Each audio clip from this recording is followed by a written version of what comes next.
Welcome back to Leading Our Own Way. This is Andrew White and welcome back to the show. In part one, this week's guest Fur Wale, she shared how her years of suppressed grief from losing a mother, surviving abuse and witnessing her father's suicide brought her to the brink of following the same tragic path. But survival is only the beginning. The real question is, how do you rebuild a life after everything has been shattered? How do you learn to feel again when numbness has been your only protection? In this episode, Fur reveals the daily practices that brought up back to her life, the raw food and healed her body, the nature that grounded her spirit, and the emotional processing that finally set her free. This isn't just about recovery though, it's about transformation. This is how you turn trauma into purpose, and this is how you lead your own way forward. Here's Fur Wale and myself. Please give us a subscribe, follow the show, and please share wherever possible. Anyway, here's Fur. Before we dive in, I want to give a big, massive shout out to our now new proud sponsor, Eshu Skincare, a brand that truly aligns with leading our own way. This Australian-born company is dedicated to keeping skincare simple, effective, and straightforward. They've made waves in the US, even landed in Macy's and over 300 stores, and now they're back with a renewed focus on healthy skin and real results. If you want authentic skincare that fits your lifestyle, check them out in the show notes. Thanks to Eshu Skincare for supporting real stories and mental fitness on Leading Our Own Way. And if you're interested in sponsoring like Eshu Skincare, drop us a message. We'd love to connect. And next thing I know, this man burst in, pushed me to the bed, pulled the towel open and tried to penetrate me and was grabbing me by the breasts, and I punched him in the face. Oh, you go, girl. Oh, mother. My dad trained us in boxing and I was learning karate, and I'd had a few situations at school where my dad had encouraged me to defend myself against bullies and stand up for myself. So I stood up for myself, and he called me a few choice names, got up and left. But it was at that point that I knew I was in trouble if I stayed around him ever again. Look, he never got his way with me, but he rubbished me to my dad. He made up stories. My mum had passed. My dad was vulnerable. My dad was having these talks with me about, why are you acting out? And I'm trying to say, I'm not, without telling my dad what had happened, because I'm now not going to, now that something has happened and I've put it all together and it's not water off a duck's back anymore, I'm not going to land this on my dad's plate. My dad's at the kitchen bench crying himself to sleep at night. I've put my brothers to bed. I'm putting my brothers to bed, and then I'm coming and rubbing my dad's back until he falls asleep, and then I'm gently waking him up and getting him to go into the bed where his wife had passed. He was trying to avoid going to bed. And I wasn't going to pass this on to him. I wasn't going to tell him. I wasn't going to put this on his plate. I mean, I was scared because he'd recently just had a friend who had another policeman it's trigger warning, who had taken his life by hanging himself on his home door, and my dad had come home from that as well. So there was no way known I was going to do that and give him something else, because once, some years ago, I remember we heard Dad talking to another policeman friend, and they were talking about a situation where they put a rapist in jail, and Dad was saying, if it ever happened to my daughter, I'd take my gun, and it's probably the wrong thing to do, he said, but I'm afraid that I might do that, take my gun and shoot that person. And then I'd end up in jail, and that would be the worst thing to do. So you can understand, I was never going to tell my dad. But my dad actually did end up taking his life. And I never got to tell him, and I don't know whether I'm happy about that or not. Kind of indifferent about it, really. Yeah. How old were you when he took his life? He tried at that time when I was 16. Both myself and my middle brother at separate occasions had to talk. It's so funny, it's police talk. We had to talk him down and get him to remove his police handgun from his mouth. But he managed to he went into another relationship. My story sounds so bad when I repeat it, so I hope people are okay with this. But he married a woman who was molesting her own daughter, her 3-year-old, and my dad was just. And then I think I know by then my dad was wondering why I was acting different around his best friend. Now if he had have realized, he would have done something, but he knew that there was something, it had to be something serious for me to not be nice to this person, or not to act nice, just to this person. But so what I'm trying to say is that he got depressed. He got depressed and he took his own life. Yeah. Did he get depressed because the love of his life had died of brain tumor? Yeah, very much so. And this new woman also, she used to ring me and say, you have to tell your dad to forget about your mum and stop talking about her. And I'm like, I'm not going to do that. No, that's your mother. Passion. He'll get past that. Support him. He loves you, but just let him he's still grieving. Let him get past it. But did he love her, do you think? In his own way. It wasn't his great love. My mum was his great love. You've just they were so beautiful together. Did they ever argue? Of course they did. But they were so beautiful. The reason they were so good is because after an argument, they'd talk about it. And then they'd laugh and hug and kiss, and we'd all hug and kiss and go, oh, glad that's over. Yeah. Nothing ever bad happened. Like, he never abused her or anything. And I'm not that kind of arguing, just where people get heated and raise their voice. And from the point that your mother had died to the point that he ended his life, what was the time frame there? Oh, that was about 10 years, I think. Wow. He'd suffered for 10 years, really, then. Yeah, so he'd also had a heart attack, and they say that, I mean, it's true, you've got to be careful after a heart attack because your hormones are circulating differently, and people can go into a depression. So I'm attributing that to it as well. But also just the fact that he felt like he'd fucked up his life in the end. He made bad choices because I actually was home from uni. Was it 10 years? 16? No, it wasn't 10. Yeah, it was 10 years. But before that, he was with this woman, and I was home from uni, and I literally had to go and tell him what was happening because this girl had confided in me, and I had to report it. Yeah. So he just felt like he'd fucked up. He'd let that happen in his own home. Yeah. Yeah. So she was molesting her own daughter from a previous marriage.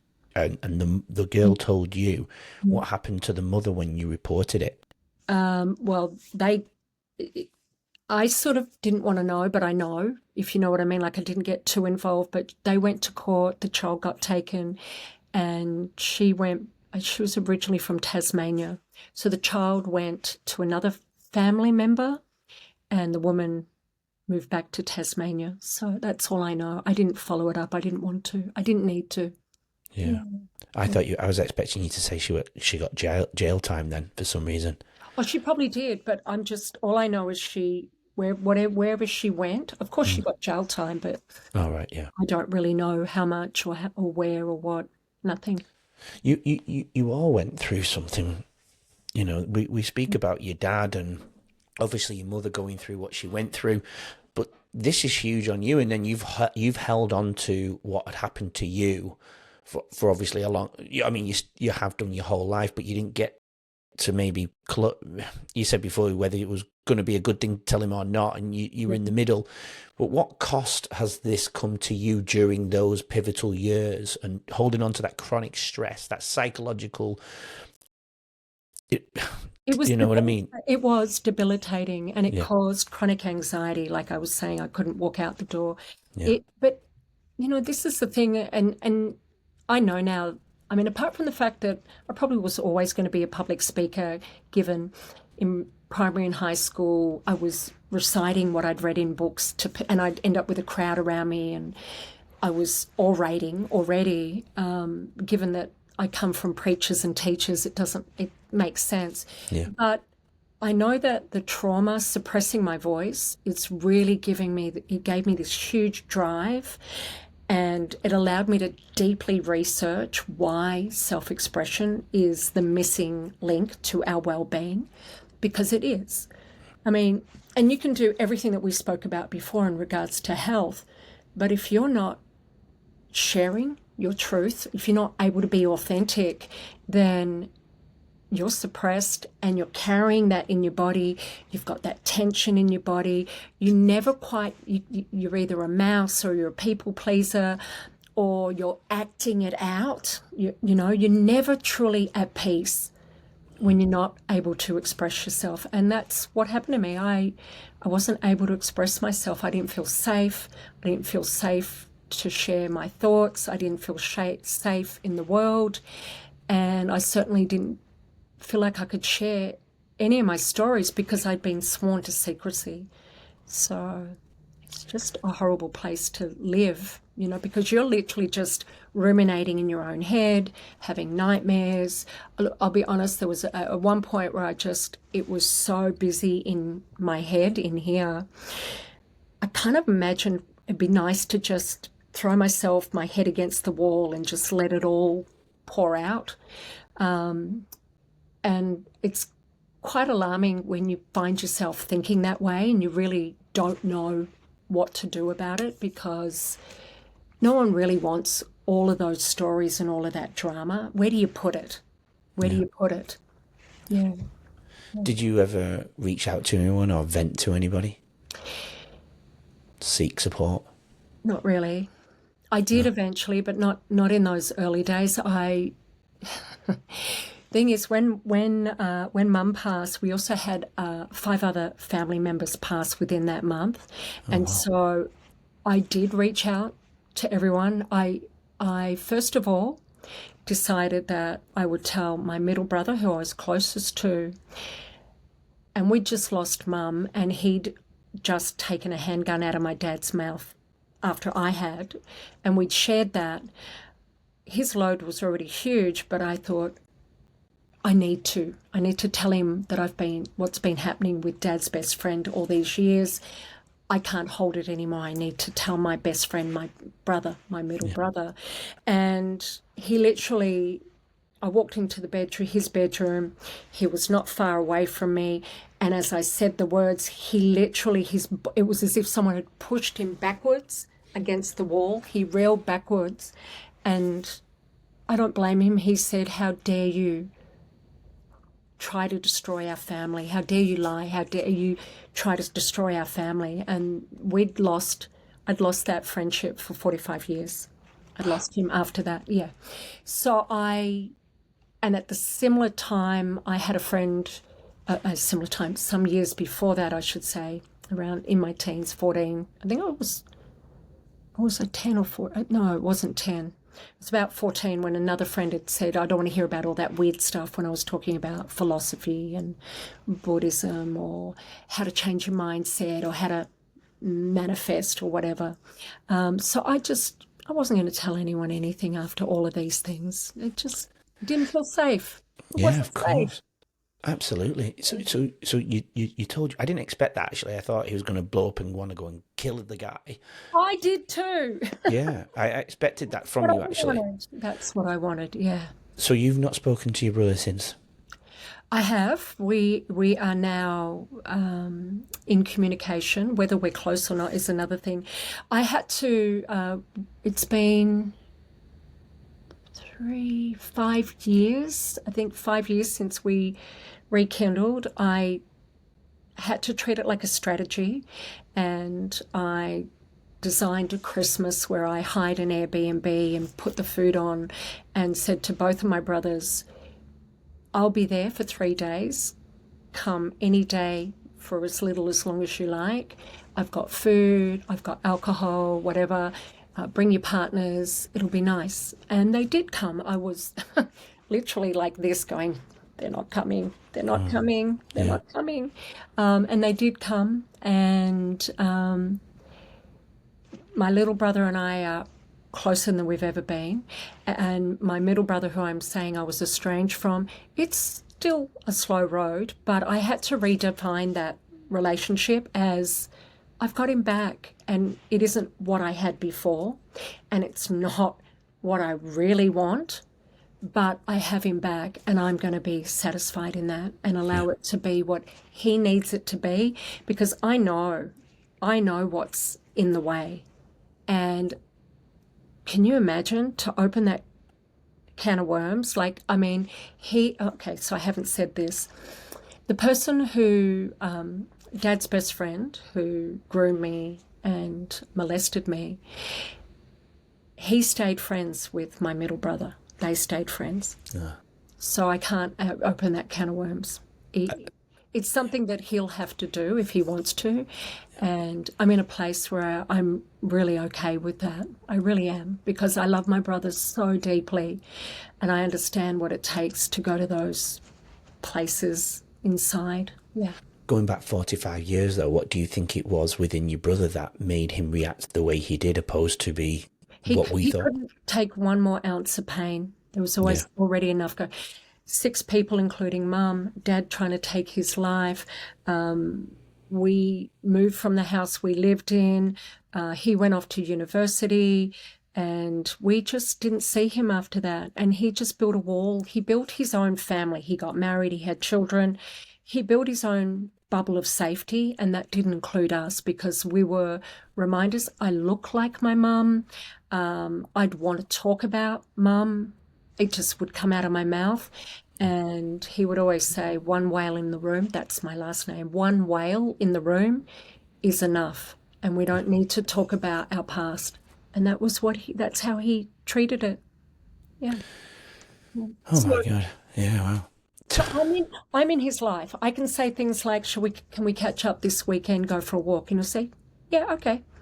And we'll go and walk and talk about nature, and we can talk about stuff in our life, long as it doesn't go deep. So I suppose your mindset is that it would have to be him to bring it up then. Yeah, 100%. It has to be. That's the only kindest thing to do. Yeah. Otherwise, it's just about me. And I'm okay. I've done the work. I'm really sorted. It's him who's not sorted. There's still part of him that's the wounded young man who lost his mum, lost his dad. And also things like when I really pulled it apart, they shared a room at that stage. They had 2 single beds in a room, and my little brother was 10 at the time, and he was really having trouble going to sleep. I would read him Shakespeare, because it would take up his mind trying to understand the words and what was happening. So it was really taking him out of any thinking about Mum or anything like that. So I put a lot of attention on helping my little brother, and I kind of assumed that Adrian would be okay, and that was a mistake. Yeah. You really kind of took on a bit of a young adult mother's role on a little bit after your mum had died, hadn't you? I had to. I didn't have a choice. Who was going to... I mean, I actually was standing there waiting to get scooped up by my dad or by some other family members coming to our home, aunties, uncles, but they were all grieving their own loss. My dad had lost his mum, and we'd lost my cousin, and I'd lost a best friend at the time. So we were all dealing with our stuff, and it was like we just disbanded, even though we were sort of in a similar space as each other. But I wanted to be scooped up, and I wanted to fall apart, but I didn't have the opportunity to fall apart. I was looking around, and my brothers are just walking around like zombies in the morning. So I went, okay, they need lunch. Okay, my little brother needs help with uniform. I got to iron it. Oh, my dad, he needs to have his work uniform, his police uniform ironed. And I just took the role on because it wasn't happening, and it was the only thing to do. It was the right thing to do. What age would you say that role kind of I slowly... was 16. Yeah. And what age was it when it kind of, that role stopped though? When I went to university at 18. Okay, got you. Yeah. You might have answered it before, but how old were you when your dad passed? I don't remember. Oh. You don't know how old you were? No. Wow. Let me think. I was 16 when Mum passed. I went to uni 20, So it was 10 years later, it would have been about 26 then. or maybe it was 20 years later. 20? Maybe. Oh, wow. I actually don't know. Ah, How old okay. was he when he passed? He would have been in his 60s, which is young. So how old would I be? He had me at 20. So you were in your 40s. I must have been in my 40s, yeah, I probably was, yeah. Yeah, wow. Yeah, I came back from Queensland. Yeah. Oh, that's interesting. 20 years later and he still did it. Okay. Yeah. Yeah, wow. And was it the same scenario that you witnessed him do the first time with? No. Trigger warning. He went to the garage, grabbed the woman, actually, this was actually after the second marriage. He married a woman. That's what it is. I get confused. They actually looked alike. I thought they were the same women, but they're two different. Yeah. So then he married again, and she took all his money and left him for someone else, because same thing again, he would spend a lot of time in the garden and he'd want to bring up talking about Mum, and she felt like he didn't love her. So, but that's their story. Yeah. He went to the garage, grabbed a rope, tied a noose, went to the tree in the garden and hung himself while she was driving out the driveway to go meet her other man and leave my dad. And Dad wasn't found till the next morning when my middle brother came and found him hanging from the tree, which is horrific. So another reason not to open up a can of worms with my middle brother, Adrian, his name, and my little brother's Mark. Yeah. What journey did they go on after that? I'm not sure. They don't open up.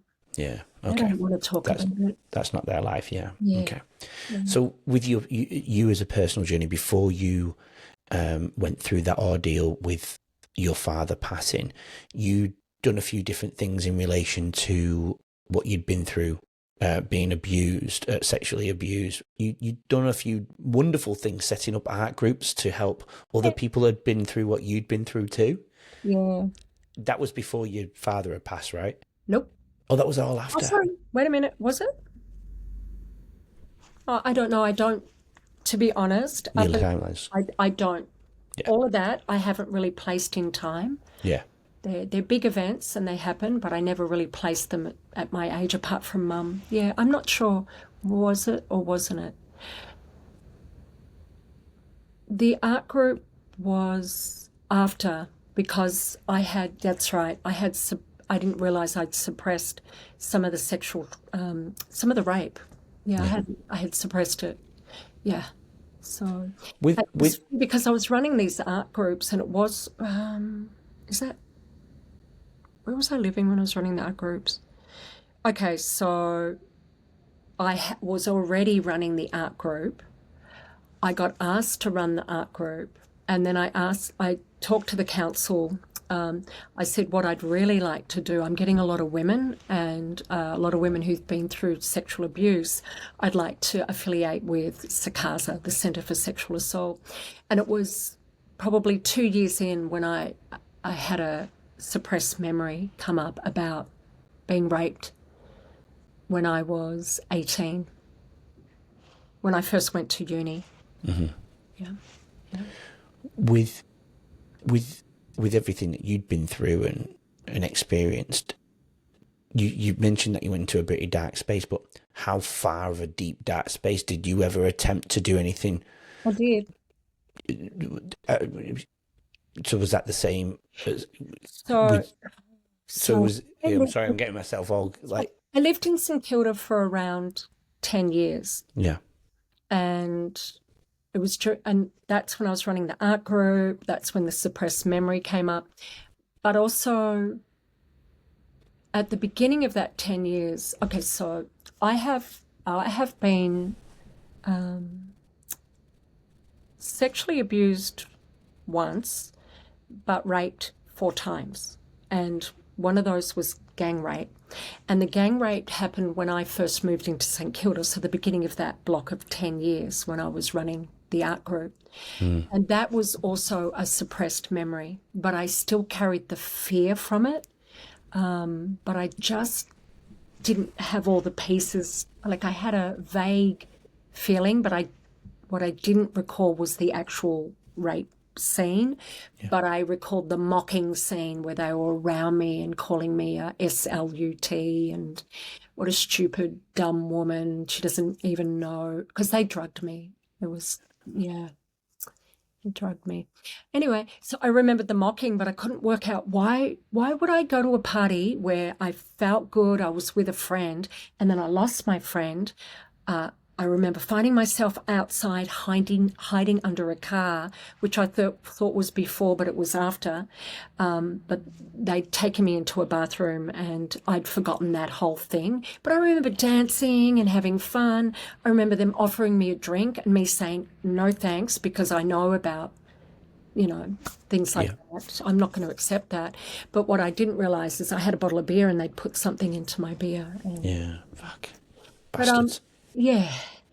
But the thing is, so I'd suppressed the two major events. The first one where my virginity was taken from me, and it was by a friend, by someone I knew who I was crushing on, actually. But he didn't know I was crushing on him. But that's suppressed, and then the other one was suppressed. And it wasn't until they came up that I really went into this work of finding my voice and working with other women who were through similar experiences and women who had fear around expressing themselves. Yeah. Oh, man. I know it's a big story. I know. No, it's huge, and it's tying it all together. But even just the way you've explained how things have been blocked out, that is trauma, isn't it? When your mind... Yeah. when I try and sometimes talk about mine, sometimes I feel silly because I can't remember everything, and then you start to feel other people think you've like, it's not that bad then because you've forgotten it. I used to feel silly, but once you know how the brain works, Yes, exactly. you totally can forgive yourself, and Absolutely. it is what it is, and it comes. I mean, you can do the work, but it only ever comes back when you're ready for it, when you're able to deal with it, to process it. Yeah. So was it after all these different, because I think you said it was 6 occasions that you were... Five altogether, yeah. 5 altogether, sorry. Yeah, it's a lot already, thanks. I mean, yeah. One more. No, I know. Well, no. No. You wanted to take your own life at one point. That's where we're going. Yeah, so when those memories had come up again... Just taking a very quick break to thank our sponsor, Eshu Skincare. If you haven't heard of them, Eshu Skincare started right here in Australia, using Australian ingredients to make skincare straightforward and accessible, especially for men who want results without the fuss. Their journey took them all the way to the US, where they were featured in Macy's and over 300 stores. Now they're back with a fresh approach, focusing on healthy skin and authenticity for everyone. I'm proud to have Eshu Skincare as a sponsor on Leading Our Own Way. See the show notes for their website and to see how you can keep your skin healthy and confident. And if you're interested in sponsoring like Eshu Skincare, drop us a message.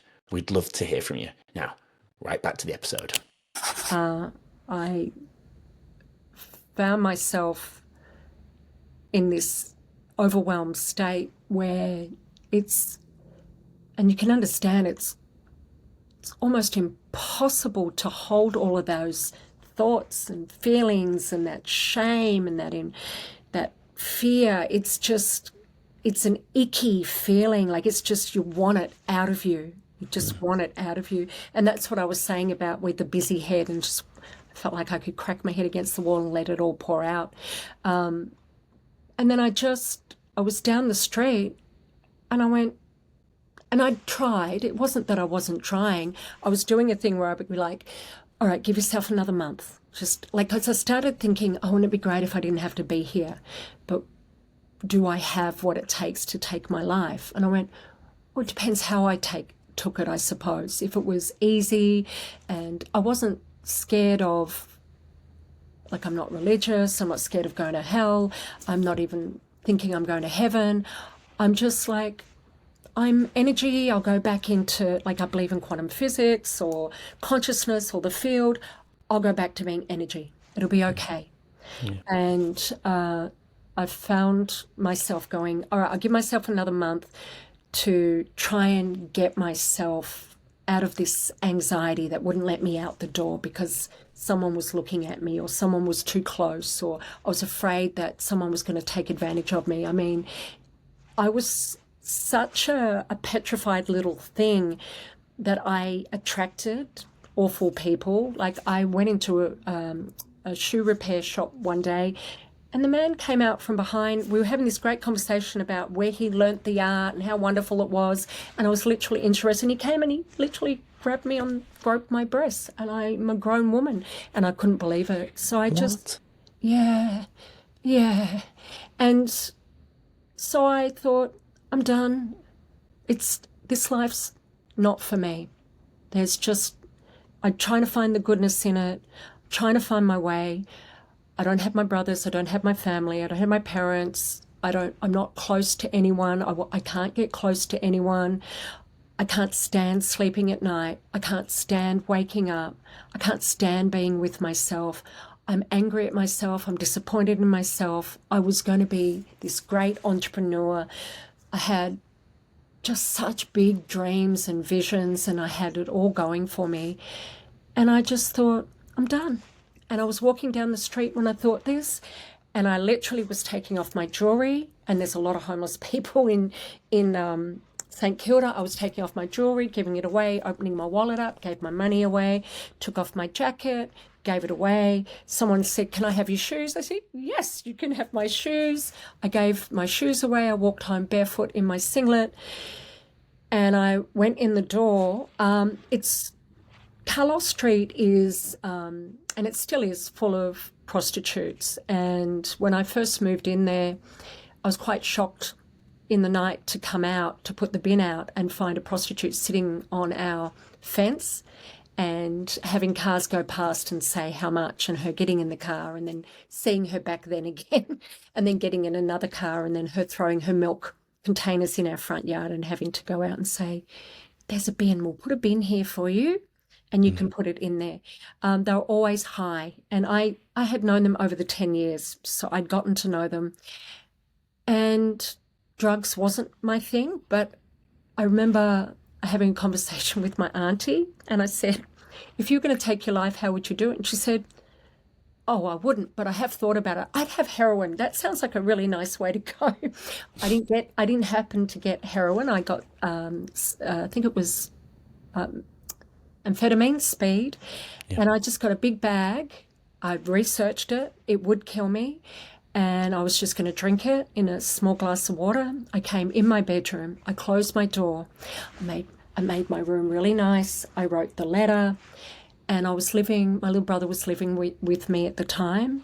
And I wasn't thinking about him. I was just going to just take it, lay on my bed, check out. Someone would come in, find the note, and that would be done. It'd be great. But my little brother, going through his own stuff, came home drunk, so he was dealing with alcoholism at the time, and fell against my door crying, as he always would, and that was the only time he'd ever talk about mum or dad, and just sobbing and saying, I need you, sissy, sister, I need you, I can't take the feelings, I'm missing mum, I was just a child. And anyway, long story short, I went close to the door and I sat on the floor and I was listening to him and I was feeling guilty, like, that's my little brother. He needs me. I can't do this. And the minute, Andrew, I thought, I can't abandon him, actually, is what I thought, because we've already been abandoned. I can't abandon him. I thought, you can't abandon you, Fur. You can't abandon you. That's what this is. You're here. You're meant to have this glorious life. And that was it. And it was fucking hard because I didn't want to be here and I didn't trust anyone. So it was kind of like no matter what conversation I was having, my mind kept twisting it to, you're going to hurt me, you're going to take advantage of me, you're going to touch me, I'm not safe. And I had to really work through my mindset, which is why I can say now, I'm a 10. Nothing. I really don't get fazed about anything. Today, I had an Asian man come up to me and say, I don't even know why he would say this to me. You're not, you're not ugly, but you're definitely not pretty. And I went, okay, thank you. What the I wrong know, with people? I know. And then, like he's still in my vicinity, and I said, okay, no worries. Thank you for sharing your thoughts. And he goes, well, you don't look like a woman. And I mean, maybe it's because I'm wearing pants and a jacket. I don't know what his thing was. But once that would have triggered me because I was told I was ugly. I was told I looked like a boy. I was told no one would ever love me. And I literally thought I looked like a boy. I really did. You're beautiful, Fur. No, Oh, don't it's what's in here, and it's how you enjoy your life. And that's the thing. I'm a 10 because I'm flowing with it. I have challenges. I have really big challenges sometimes. I have disappointments. yeah. I did apply. I wanted to get on the TED stage. I had an opportunity, and I did my pitch. But in order to get on the TED stage for this particular application, you had to first speak on a TEDx stage, and I applied to Sydney. And it's never happened to me, but I sent in the video that went for 101, 1 minute and 1 second, instead of the one that went for 1 minute. And they said, if it goes anything over 1 minute, you're immediately disqualified. And I remember just wasn't disappointed. I'm like, okay. I mean, I was disappointed, but it wasn't like it didn't floor me.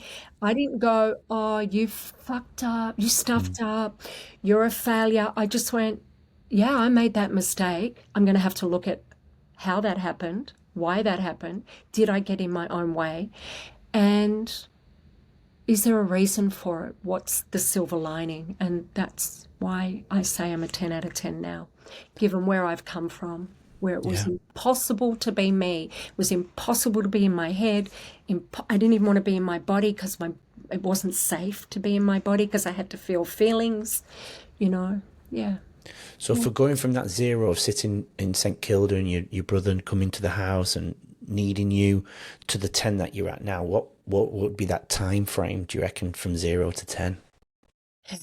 Bit of a ride. So it's 20 years now. I think it's 20 years now because I've been here 10, and then I was probably maybe 15, all up. Yeah. So some pivotal moments within that time then, Yeah. with a tiny, you hear this modern time saying the 1%ers make all the difference, which they do, of course. But did you have 1%ers that you did very slowly, or did you have some real big cold turkey moments? I'm going for it. Both. Bam, here we go. Yeah, and in regards to the 1%ers, it was just a daily practice of getting comfortable talking to people and not allowing my mind to go into that fear, which was telling me that they were going to harm me, they were going to hurt me. And I just had to practice going, what are they really saying? Here's what you're thinking. And then and I started my practice, what's the truth here? What's the truer truth? Your trauma's telling you it's this, but what's really happening? And then I had to allow a bit of trust. I had to give that person a bit of trust and allow myself to feel safe and see how far that would go. And then I was literally looking for, can I trust that person? Show me that you can trust me, without saying it to them, but I was looking for it. So I was building up a repertoire of where I did feel safe and where I could trust someone. And that's how I slowly began to be able to have friendships again. Yeah. Yeah, beautiful. What about big pivotal moments then, those cold turkey moments? Okay, there's a good one. And the good one is I still had trauma when I started She Talks, when I first wrote it down and wanted to launch it. And when I say trauma, I was uncomfortable talking about my story in whole. And then so I just decided that I was going to script it and I was going to write it and I was going to say it in a way that I felt comfortable, but with while honouring the fact that those things happened, without having someone say to me, like my dad's best friend's daughters, you can't tell anyone. And so for me, I went cold turkey with talking about it everywhere that I wanted to, which included social media, and trusting that they wouldn't be on my social media page, they wouldn't come looking for it, and they haven't. And that took a lot. That took a lot of courage to do both of those things, to share my story, which originally made me feel like I was something wrong with me. Why is this happening to me? And so many times, to reach a place, and it was part of my healing journey, was to just bite the bullet, get up on stage and talk about it. Yeah. Do you think they're just quick? I have a question about the stage, but the reaction of the daughters, to me, that's telling you that they know their father is guilty. Well, they told me that he raped all three of them. Oh my Lord! And they keep their children away from him even to today. Yeah. Oh, so they don't have a relationship with him? Oh, they do. Yeah. Oh, they do, but they keep the children away from him. That's odd. Or they stay around their children. Yeah, it's all odd. Oh, I couldn't do that. You either forgive, forget, move on, and trust him being a grandfather, or you'd think so, but I tell you, everyone's different. Since this is my experience and my journey, and I've gone down the rabbit hole with all of this and watched a lot of documentaries and read a lot of books, I've done a lot of research to understand it. There's so many nuances with how people deal with it, and the human psychology, in order to keep one safe, does really odd things. People do odd things that don't match up, don't make sense. Yeah. So do you think it's the stage that saved you? Yeah. Yeah. Well, I do too. Yeah. I was so scared of being judged. I was so afraid of people seeing me as broken, that I'm the reason it kept happening. Like, why would it happen 5 times? Like, that's strange. There's something wrong with me.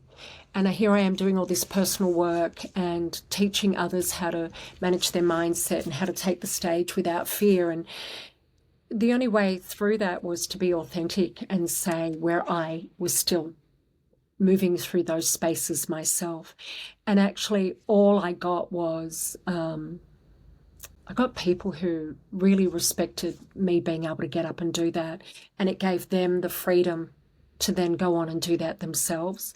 I rarely have to talk about these stories anymore, but when I do, it's usually not in detail. And I say it in a way that's very, one might say it's diplomatic, but I'm not trying to be diplomatic. I wouldn't want to try and be diplomatic, because that just sounds like I'm not having a voice anymore and not being authentic. But it is diplomatic, and it's in a way that people go, oh yeah, I know what you're talking about, but I'm not triggering anyone unless, and I still do on occasion, get called into organisations to talk specifically on this topic, and then I'm happy to speak very openly about it. Yeah. But we're sharing your journey, and sometimes we are going through a bit of a period where we do have to cater for everybody's emotions, but people have to learn to be able to deal with their emotions when hearing difficult things. I agree. You know what I mean? So it's funny we bring this up, because my former guest did a social media as a bikie, Troy Conscious. He's a biker from Geelong and here in Australia. And he talks about forget trigger warnings. No trigger warnings on my social media, because I cannot cater for how people feel. This is me doing my thing. If you don't want to hear it, you don't have to hear it. That's okay. I'm not here to hurt anybody, but I'm sharing what I went through personally. Got it. Do you know what I mean? And I kind of understand and relate to that to a certain point, but I also understand your point. And I do give trigger warnings. Yes. I am that person, and I will. Yeah, I will too, to be fair. However, I will not say what I want to say in the way that I want to say it. Agreed. And there are times when I know I can't be graphic because the message won't be received. But there are times when it's important to mention some graphics so that people really get it. Yeah. Or else, and I know that, like, on Instagram, if you say the word rape, you can have your whole page shut down, and I have. I not long ago, I just had my whole page shut down for 3 months. Fantastic. Good Nothing I could do notice. about it. I wrote to them nonstop every week. Nothing I could do about it. Had I have said grape in the place of rape, he would have. And I don't know what's going to happen with you, Andrew, whether you can actually put this on YouTube or not, whether you have to bleep it, which is, we shouldn't be. We shouldn't be. No, yeah. I've had many. In the world, we have to talk about it. We have to. Yeah. Agreed, yeah. No, I've had many. All right. I have had many stories of, domestic violence, and those videos haven't been deleted or anything yet. So, Yeah. I think if the fact that I put a trigger warning, I think helps. Yes, it does. Yeah. Yes, yeah. So, just quickly before I come to the end of it, then, with your journey, did you have anyone through your recovery journey since beginning She Talks, apart from the stage saving you, did you have anybody that was there for you, and a confidant or someone to talk and cry to, or just a support network at all? Actually, that's not true. That's not true. I did. I had a friend who I remember. Actually, she was there before I came to Melbourne. So she was there before my dad passed. And she was there at a time when I didn't let people in. Terry, she saved my life, actually. I remember this one birthday, we were sharing a house, this one birthday, 7 days before my birthday, she kept putting a present on my bed and they kept getting bigger and bigger. And I just couldn't handle it. I'm like, why are you buying me presents? You'd have to buy me presents. And she goes, there's a reason. I'll tell you later. Oh, okay, fine. But she knew I couldn't let love in or people in. But Terry got to me. And then I remember after my birthday, because I never celebrated it really, and I just broke down and cried. And I literally cried, couldn't stop crying all day, every day for like 10 days. And she would just have me talk. She says, just say it all. It's unexpressed, say it all. We all need that. We all need that person. But then there was still some suppressed trauma, which I mentioned. And then I went to the Centre for Sexual Assault and I spoke to a psychologist and I did some art therapy where you're making clay and you're not verbally expressing how you feel, but it's all that stuff that doesn't get expressed comes out in what you're creating. And I found that incredibly powerful. Yeah. And that's why you set up those classes. Yeah. Yeah. Makes perfect sense. Yeah. Yeah. Yeah, it makes. So how long do you think you've been sitting in that 10 then? I don't know if I've asked that actually, but how long do you think you've been sitting in that 10 on the mental health scale? I'd say solid 10 years since being here. Nice. Having said that, I had a really big breakup. We mutually split. Still friends. But I dealt with that really well, even though I fell apart. Because you've done the work on yourself. Yeah, we did it in a really conscious way, a very loving, openly communicated, and in a conscious way. Yeah, we wanted two different futures that it just wasn't going to work, and that's really the only reason.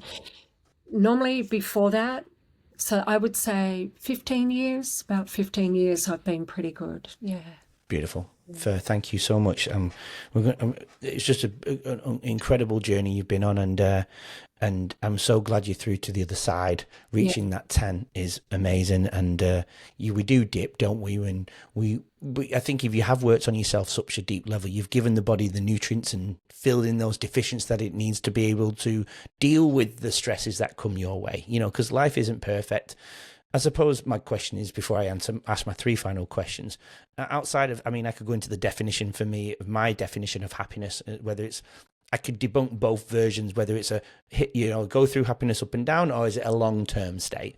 For me, I can go both, but my long-term state, I define it as three things: is understanding your why, being satisfied with the things you do, but enjoy the things that you do. So the things that you enjoy, when they're finished, you're satisfied, but understanding your why and why you get up every morning. For me, that's a long-term statement of happiness, right? But does it mean I won't get angry in the day? Yes. Or sad? Absolutely. But does it take away my happiness? No.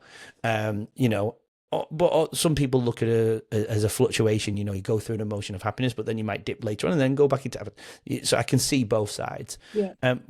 I like the word contentment, and I try and live my life of 4 C's of contentment, you know, through connection, contribution, cope, sleep, mindfulness, and exercise. And then the last C would be cook. So eating what you're saying is, you know, raw. I try and eat as much as, you know, not just things that grow from the ground and anything that eats from the growing ground, I suppose. But are you content? Yeah, extremely. And I would attribute that to having a life where I do know my why. Yeah. I have a big purpose, and I just keep living into that. And I love coming up with ideas and then turning them into a reality. And I believe that's what's soulful for every human being. I think that is so fulfilling. Yeah. And it's not following someone else's map. It's got to be yours. You've got to sit with you and go, what would light me up? What do I want to pursue? And it's not, and it doesn't always have to work out. You don't always have to hit those big goals. That's right. It's just in that moment. I love life as an adventure. And I get excited when friends call me, like my friend Effie's an artist, and actually I can't even say where she just got accepted. It's a big deal, and she's not allowed to mention it yet because they're going to mention it. But I'm like, it's so exciting. Another adventure to play out. Who knows what's going to happen from that? And then another door opens. So that's Beautiful. happiness. Absolutely.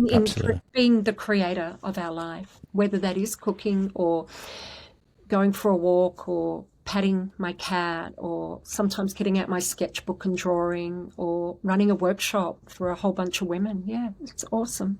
Absolutely. Well, your future plans. I always ask every guest these 3 final questions. Future plans, and I ask this because what we mentioned before, we're always going to go through the ups and downs, but it's nice to see the future plans of our guest.